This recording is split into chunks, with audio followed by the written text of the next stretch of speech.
masks have never been part of our school uniforms. Yet, in this image, students have been compelled to wear masks as they go to school. In the heavy, smoky conditions in Lahore, when the air quality index rose to hazardous levels in November 2019.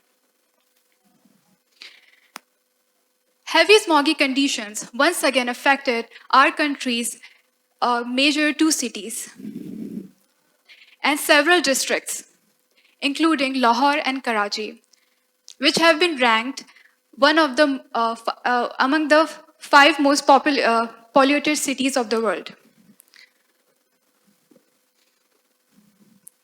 A month ago, in my hometown, Karachi, I was delighted to have found an outdoorsy meditation space, similar to the one that I had in my university campus at RIT, out in the open. Only the breathing felt heavier. In meditation, breathing is a vital force that gives you control over your biological, emotional, mental, and physical functions. When you focus on your breathing, the control of the breath shifts from brainstem to the cerebral cortex, responsible for perception, attention, and memory. In the class, we'd be asked to look farthest as possible around us, as it helps with the positive psychological effects and helps us to notice the thing that we don't notice or remain in our subconscious on a daily basis. What got me worried was when I tried to look farther, the objects at a certain distance turned hazy. It wasn't my eyesight. I was looking through the air pollution. So, what is the reason why my city happens to have such air pollution? Are these masks doing enough good? What is air quality index anyway? Air quality index is a numerical value with a color code, communicating to public how polluted the air is in a particular region. The air quality index that ranges from 201 to 300 classifies as very unhealthy, and it has the potential to affect the entire population and have them experience the adverse effects. It is worth noting that our two major cities have been ranked higher than the 400, which means they fall under hazardous levels.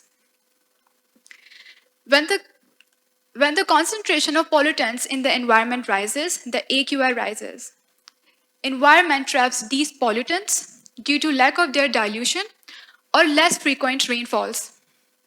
The low wind speeds and rush hours let these air pollutants stay in the environment and let them have the chemical reactions that contaminate the air. There are several substances that are in the air pollutants, including but not limited to ozone, carbon monoxide, sulfur dioxide, nitrogen oxide, PM10, and PM2.5. Among all the toxicants, PM10 and PM2.5 are the biggest challenge for us. And why is that? It's because of their size. PM10 and PM2.5 are 10 micron diameter and 2.5 micron diameter suspended particulate matter in the environment. The particles of silicates, black carbon, heavy metal, as small as at least 200 times smaller than the size of the width of human hair, is able to easily make its way into the respiratory tract and make its way further into the blood vessels. According to the global health data by WHO, 6 out of top 10 causes for premature death in the world is due to air pollution. When I looked up for a similar data for Pakistan, I got the similar results. Air pollution is a risk factor for the 7 out of top 10 causes for premature death in the country. 135,000 people lose their life in this country every year due to air pollution.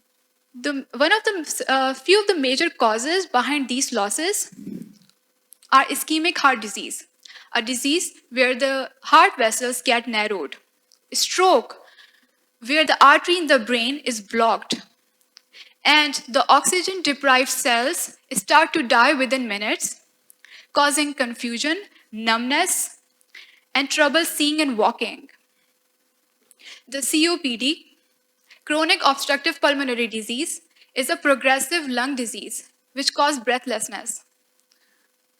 The lower respiratory disease, the disease which occurs in the airways and lungs and causes breathlessness, wheezing, tight chest, and breathing.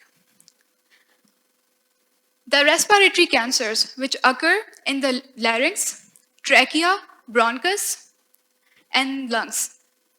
And that's not about it. Air pollution is affecting our everyday mental functions, such as thinking, reasoning, and typical behaviors. Air pollution causes brain structure changes that resemble those of Alzheimer's patient. A recently published study in the Journal of Neurology, a study was conducted for over 11 years, over 1,000 women with no background of dementia or Alzheimer, and they were given this periodic test of memory and learning. They used magnetic resonance imaging, that is MRI, to detect the brain atrophy, which is the brain wasting and brain shrinking, and scored the deterioration of the degree of similarity to the brain atrophy characteristic of Alzheimer patient. They used the Environmental Protection Agency's data of air pollution to the women's residential area. After following this study for 11 years, it has been found that greater the exposure to PM 2.5 in those women, the lesser the cognitive test results they got, which means increased exposure to PM 2.5 is associated with the brain atrophy. Also, brain undermines cognitive brain development in our children. According to UNICEF, 17 million children, babies under the age of 1, inhale toxic air, majority of which live in the South Asia. And they are prone to developing neurodegenerative diseases. Air pollutants are also a big threat to the lives which are yet to come to this world. According to the recently published studies in the Nature Communication study, the black carbon is able to translocate from a pregnant woman's lungs to the placenta. This evidence shows that the traffic and industrial fumes are able to make their way from a woman's body to the baby.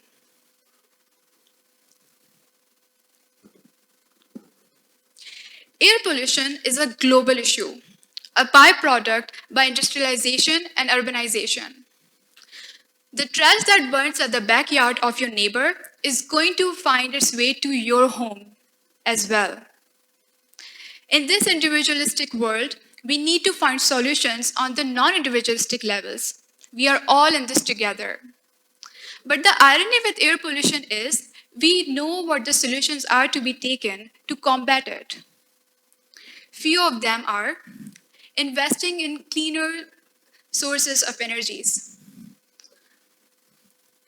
investing in the cleaner sources of energies and introducing the cleaner and accessible transportation systems, such as designating the bicycle lanes and electric vehicles, introducing the stringent fuel emissions standards, the emission control over the industrial plant stacks, the plantation of the trees, the end-to-end waste segregation, the recycling programs, and many more of such measures. But the question is, why these measures are not present in our country and are present in various of the developed countries of the world, such as United States? 2 words: policy intervention. Awareness is not a question, awareness is here, but awareness is nothing without policy. These two together have proven to shape the very fabric of this society that we live in. And these two together will prove to alleviate this problem as well. Thank you.